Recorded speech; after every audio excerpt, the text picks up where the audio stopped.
Hi and welcome back everyone, and to all of you new viewers, hi, welcome. I am Sarah. You can find me anywhere. I'm Sarah of Horror, and here on my channel I review movies, TV shows, and other things I find interesting to talk about. And yes, also this is Butler. He is with me in every episode, and yeah, maybe he will introduce us sometime. Yeah, as you can see, I burnt my skin horribly. Like, yeah, my whole back is like that. Unfortunately, even though I wore a lot of sunscreen and applied all the time when I was at the beach 2 days ago. Yeah, but yeah, it's horrible, I know. But yeah, so that's why I look like this in this episode. But yes, let's get to talking about what you came here to hear, and that is me talking about Squid Game Season 3. So the time came, they released the third season of Squid Game, the final season, the season to, end it all. And what did I think about the season? I'll let you know, but first we need to get down to the technical stuff. So, Squid Game Season 3. It's from 2025. It's directed by Hwang Dong-hyun, starring Lee Jong-jae, Lee Byung-hun, Jo Juri, Im Si-wan, Park Sung-hoon, Kang Ai-sim. So I tried pronouncing the names as best as I could, but I don't think it will get any better than that for me at least. But I tried. But for future reference, I will be referring to them mostly by the number or the kind of character they played in season 3.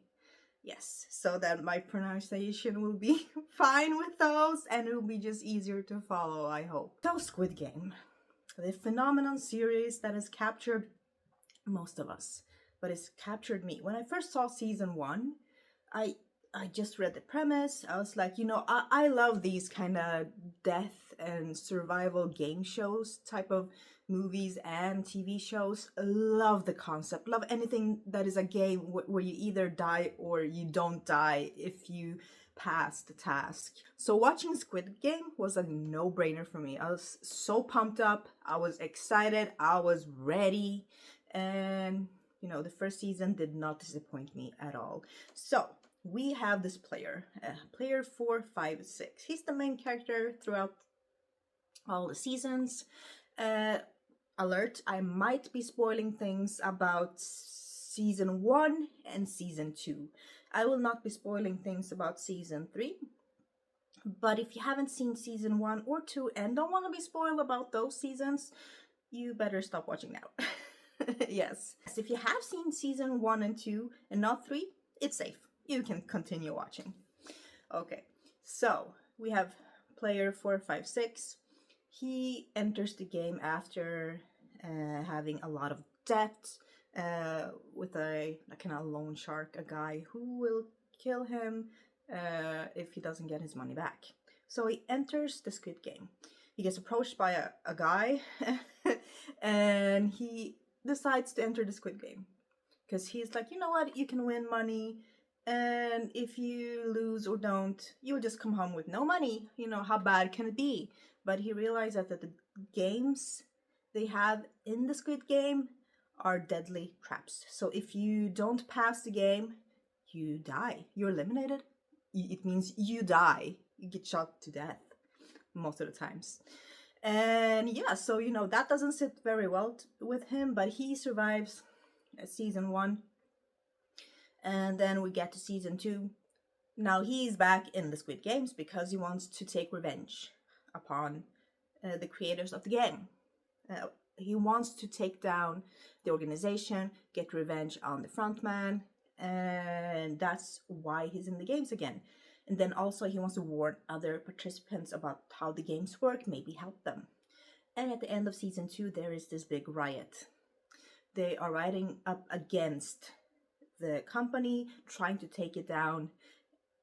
It doesn't end well for a lot of the players, and that is how the story in season 2 ends. So in season 3, it continues. right where season 2 kind of ended.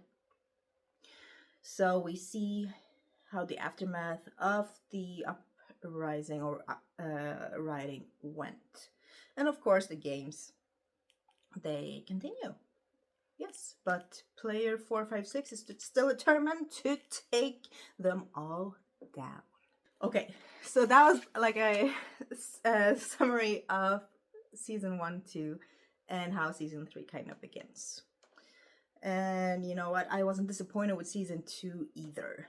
And the only thing I'm disappointed by is that there are so few episodes in each season. You remember, those TV shows back in the days that used to have like 22, 24 episodes per season? Oh, that would have been a dream. But I understand, it's costly, and I was gonna say, who wants to watch 24 episodes of a Squid Game? But I would. This girl. I would. Yes. I would watch like 24 games or traps being played. Hell yeah. Maybe I'm weird. Probably. But yeah, I would.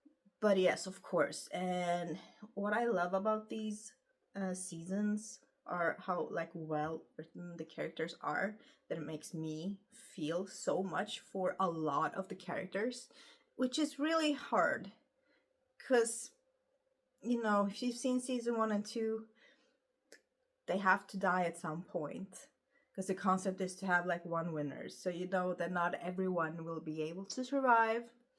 So yeah, that is the hard part, and there are a lot of hard parts in season 3. I will of course not spoil who dies and how, but I mean, we have all figured out that people are going to die, even our favorites. Whom they might be to you, I don't know, but a lot of my favorite people died, and a lot of my non-film favorite people died as well. And also the games are just so well made. Even like a simple game of marbles, where you throw marbles in any way you want, in season 1, like the way it was constructed and the emotions it played at, like it draws me in. I am so invested in every game, and this was no different. At the beginning of every game, I'm like, okay, how attached can I be at this game? How good can I think it is? And then they get me, and then I'm like watching people play hide and seek, and I'm like, just please, just hide well. Don't open that door. Don't. And I was completely invested. Yes. Andres even captured this image of me watching like the final 2 episodes of Squid Game, because I was just so into it. One of my legs was up on a chair, and when one of my legs is up on a chair, that's serious business, and that means that I'm really liking what I'm watching. And yeah, I was just so, because we watched everything in one afternoon, one evening, all 6 episodes, just ran right through them without any problems. After the first episode ended, I was like, wait, the first episode already ended? It felt like 10 minutes. And the next one, and we were just so excited to be watching Squid Game. Yeah, I think the writing is really, really well. The storytelling is top notch. And of course, even this season, we have the annoying VIP people. I'm kind of torn between them. I do find them very annoying, but I understand why they are there. They have to portray these billionaires that are completely not attached, or just so far out there that they cannot relate to us. Humble, non-billionaire people. They are betting on us, betting on to see which one of their players will survive, and they are like watching the games. And I do like the contrast. I understand why they kind of have to be there, just to show how how far away from reality these people are. But yeah, I mean, they are definitely like kind of the weakest part of the show, both like acting wise and just how interesting they are to look at. Like, they aren't very interesting. Like, whenever they came up on the screen, those scenes were the weakest. And I don't know, their acting with each other didn't seem that well, like the chemistry between them, and I don't know, they didn't seem to kind of vibe and match that well, as opposed to the characters that were in the Squid Games. Even if we had characters who didn't like each other, like they were still vibing with each other. Like we understand why they were chosen for the parts that they portrayed. And I was interested in watching them as soon as they could write back to the players and the games. I was like, okay, yes, here we are again. But we luckily, like, the VIPs aren't in the series that much, like too much. But yeah, but they are still kind of the weakest part of Squid Game. And I had my favorite characters in season 1, of course, but I think I had even more favorite characters in season 2 and 3, since they connect. So, and there were so many characters that made such an impact on me and that just acted so well, and they were written amazingly, and it was just so much fun. I don't know, fun sometimes, but it was just amazing to watch kind of their journey. And of course, player 456 has kind of changed his tone since season 1. He's kind of lost all that happy, infectious smile that he had. That's gone. That's really gone. All he's thinking about is killing the front man, taking down the company, trying to save as many people as he possibly can. This one, there's also kind of a interesting, I wouldn't say twist, but an interesting happening that happens, which kind of changes the whole dynamic. It changes everything in the games, and I really like that. I welcome that change. And I know that many people didn't really vibe with that one, and because it also relates, of course, to how things end. And I like the ending. Like, I thought it was fitting. That was kind of the thing that I was kind of expecting, and I didn't mind the ending at all. Because I don't think we could have gotten any better ending, so to speak.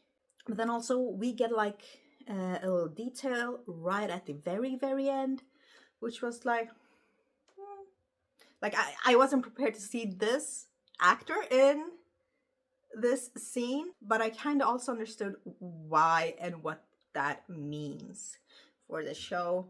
And I was like, I don't know. But I understand why. But yeah, of course, the relationships between the characters, all the drama, and just following these characters like 120, 222, 149, of course. They were just, even though the show is kind of grim and has like these deadly games, there was still a lot of like just fun and happy and precious moments, especially with between these 3 people. What an amazing team they were. And then also we got characters who kind of switched completely, and that was also interesting to watch, because we also need those moments to happen, because this is a deadly game. People are gonna respond in different ways, maybe ways that they didn't expect to. We get people who will be scared, who will freeze. We get people who will suddenly step up and be able to help other. We'll have people who cowards away, hides, or we'll have people who will go completely berserk, completely insane. They will realize they love killing other people. Yeah, so people react in total different ways. And I think this show, this season, really showed that. And also we have to talk about the games, of course. As I said, I love games. These types of things in movies. And I think my favorite games are Glass Bridge, love that. Marbles, of course, for the emotions, and Mingle, mostly because of that song. And from this one, I won't spoil every game, but I think in this one, I like, honestly, the first game the best. Yes, because it was also very, very shocking and sad. But yeah, Glass Bridge, for me, that's my favorite one. And I mean, I of course understand Marbles, with the whole emotional thing where the people you choose to play with, uh, one of you has to die, because the one who loses marbles is the one who dies. And they don't know this at the beginning, because they like pair up with people they love, they like. And afterwards, when they are told, then we as an audience, we realize that, oh no, one of you is going to die. And the way in which these deaths happened were so sad. But I have to say, just a Glass Bridge, because in Marbles at least we knew.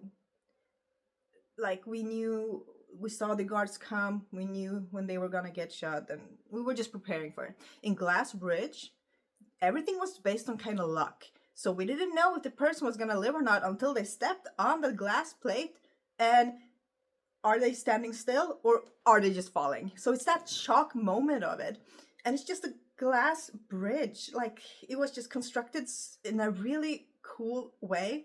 And then if you step on the wrong glass tile, you just fall down to your death. And yeah, you have to cross this thing in an amount of time. So it depends on, are you first or you're last, you know. It was just so exciting. I loved Glass Bridge. Love, love, love Glass Bridge. And you know, Mingle, of course, we have that song, we have the Thanos dance, and just this quite simple game that turns deadly so quickly, because you have to find the right amount of people, find a room, and just lock yourself in it until you can come out again. I don't know, I just like that so much. But honestly, I think all of the games were so creative and I got into them all. So yeah, and just the first one in season 3 really, what the concept's so simple, but when you think about it, you know, you're like, "Oh wow. The concept was a little bit more tricky than I realized."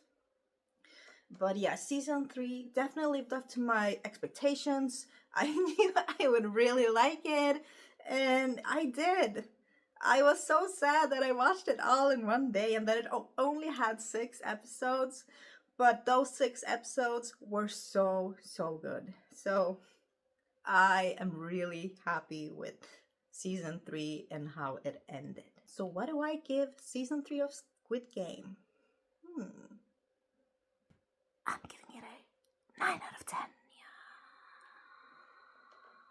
So a 9 out of 10 to season 3 of Squid Game. And yeah, as you can tell, I was super happy to talk about it. And I, of course, want to know your opinions about Squid Game season 3. So let me know in the comments below. And don't forget to like this video, comment something for the algorithm. And don't forget to subscribe to my channel for more content like this, of course. And yeah, hope you will have an amazing upcoming week. Bye.